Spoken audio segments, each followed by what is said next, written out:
everybody, and as Gamescom is getting underway in Germany, we are getting a lot more information about the Taken King. Starting out with an article by Game Informer, who looks like they're going to be putting out a bunch of information throughout the time at Gamescom. So we learned a few things directly today that we were just told about, and then we also learned a few things that were hinted at that we don't know exactly what's going on with them, but we were shown some pretty interesting things. So in this video, I'm going to be telling you pretty much everything, I hope everything, unless I missed something, everything that we've been told about today, and some things that I noticed in the Game Informer video about the Taken King that was shown to us. So first things first, we are no longer gonna have a Dinkobot. The ghost in Destiny is currently voiced by Peter Dinklage, and he is no longer gonna be voicing it. The ghost is gonna be voiced by Nolan North. Now, this isn't just a new ghost that is having a new voice. This is everything. Nolan North has revoiced everything in the original Destiny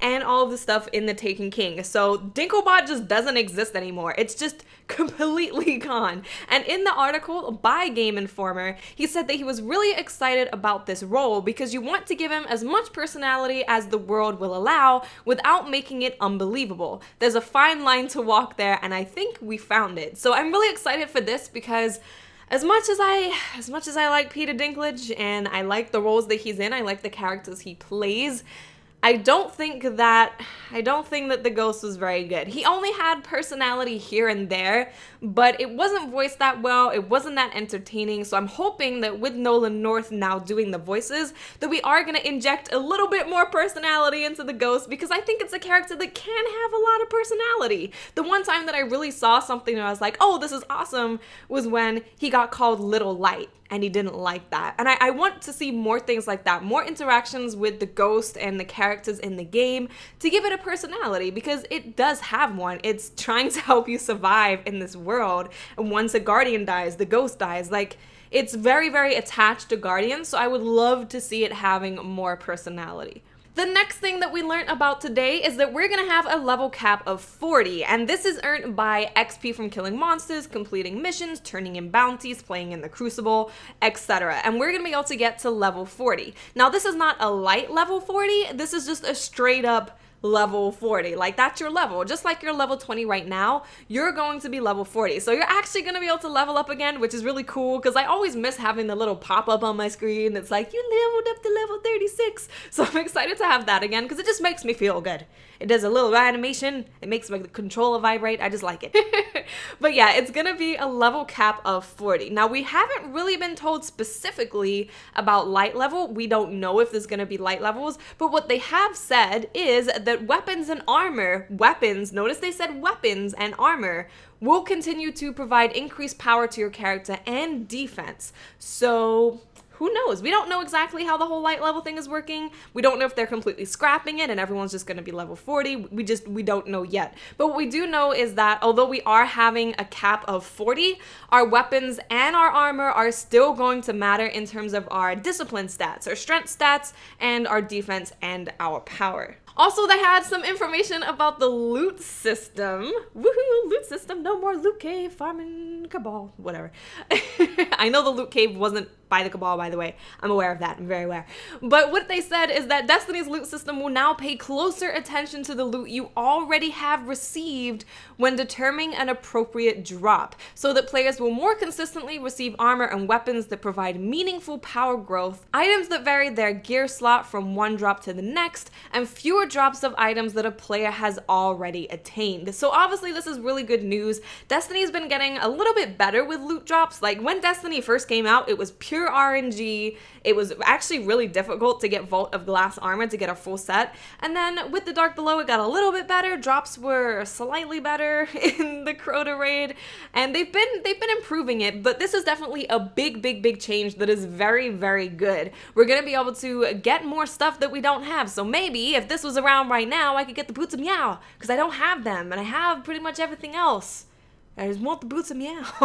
So this is going to be really good for all of us, getting better loot that is more accustomed, more tuned to what we have already gotten in the game. So I really like this. I'm liking all of these changes. It's switching it up. It's making it fresh, which is very important in a game like Destiny because it's not an MMO, but it definitely has MMO aspects to it. And I think it's very important that if we're going to keep playing the same game for many, many years, that we have things that make it feel fresh, that make it feel like a new journey for both players coming into the game and players that have been around for a long time. Something else that we've also learned today is that legendary weapons and gear is not going to be progressing into year 2. So what does this mean? It basically means that you're not going to be able to use an etheric light on your legendary armor, for example, and get it to level 40 or whatever it is. If there's a light level, then whatever light level that is. And you're not going to be able to take your time on target and upgrade it to have the brand new power stat. But I will say that just for anyone that's freaking out and your favorite legendary weapon you can't use anymore,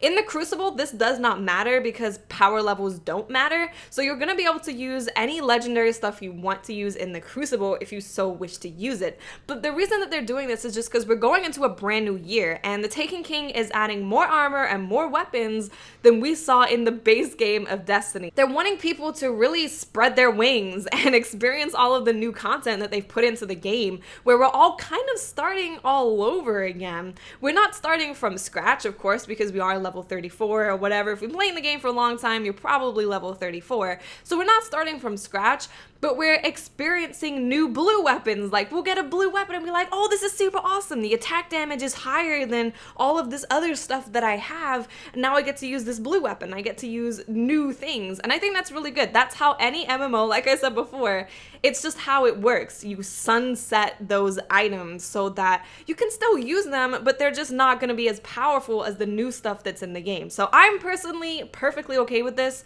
because the way that I'm going to keep wanting to play Destiny is to work towards getting new things, new shaders, new capes, new guns, new armor.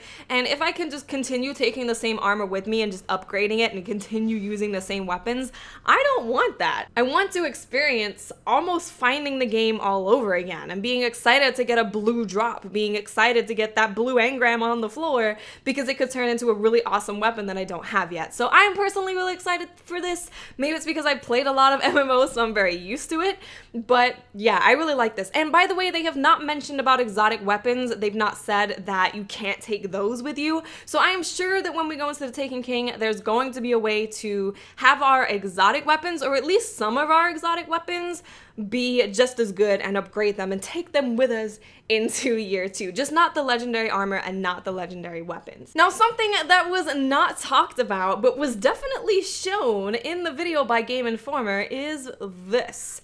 You may notice that in the heavy ammo slot, there looks like there's a sword. There's 2 clips of this. One where it has the ammo being empty. And when I first saw that, I was like, oh, well, it's a sword, right? So it probably doesn't need ammo because you swing it, you don't shoot it. But then on another clip, it actually showed that it had 30 rounds on the sword. So I don't know if that means that you can swing it 30 times and then you're done. I don't know, but this is definitely a sword. Like, it's definitely a sword. This is a sword.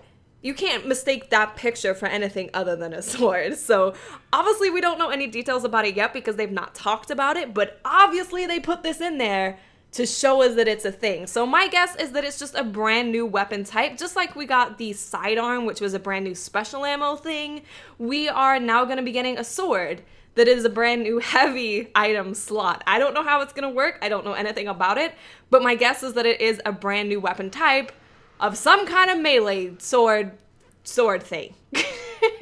So that is it for the video, guys. If you want to read more about all of these Game Informer articles, I will leave a link to all of them in the description so you can read through them if you are a visual learner like myself. If you did enjoy the video, please leave a like. Remember to stay positive, and I will speak to you awesome people later. Bye.